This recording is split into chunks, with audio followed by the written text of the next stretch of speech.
എന്താ ശശി, മുഖം ഒരുമാതിരി കടന്നല് കുത്തിയ പോലെ? എന്നെ ഒരു കടന്നലും കുത്തിയിട്ടില്ല ചേട്ടാ. എന്തോ ഒരു പ്രശ്നമുണ്ടല്ലോ. ശരിയാ, ഇന്നലെ ഏതോ ഒരുത്തൻ രാത്രി വന്ന് ബഹളം വെക്കുന്നുണ്ടായിരുന്നല്ലോ. നിങ്ങൾ കേട്ടല്ലേ? അതവനാ, പലിശക്കാരൻ പുരുഷു, നമ്മുടെ പുലി. ദൈവമേ, നീ അവന്റെ ബ്ലേഡിൽ കൊണ്ടുപോയി കഴുത്ത് വെച്ച് കൊടുത്തല്ലേ? വെക്കേണ്ടി വന്നു. ഒരു 50,000 എടുത്തു. അതിന്റെ ഒരു മാസത്തെ പലിശ അടക്കാൻ വൈകി. അതിനാ അവൻ ഇന്നലെ വന്നത്. ആ പുലി ഒരു ഊച്ചാളിയാ. എന്തിനാണച്ചാ കണ്ടവന്മാരുടെ അടുത്ത് നിന്ന് ഇങ്ങനെ പൈസ മേടിക്കുന്നത്? പറ്റിപ്പോയടാ മോനെ. കഷ്ടം കഷ്ടം. ഇനി അടവ് എങ്ങനെ അടക്കും എന്ന് ആലോചിച്ചിട്ട് തല പെരുക്കുന്നു.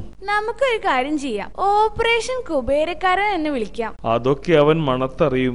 അതോടെ എന്റെ ഷീട്ടും കീറും. ദേ പുലി. നമസ്കാരം. എന്താ ചേട്ടാ? നോക്കു ശശി, 2 ദിവസം കൂടി തരും. മര്യാദക്ക് പലിശ തന്നില്ലേ? വേണ്ട, എന്നെ ഒരു പുലിയാക്കരുത്. സാരമില്ല, വന്യമൃഗങ്ങൾ ആക്രമിച്ചാൽ നഷ്ടപരിഹാരം കിട്ടുമെന്ന് പത്രത്തിലുണ്ട്.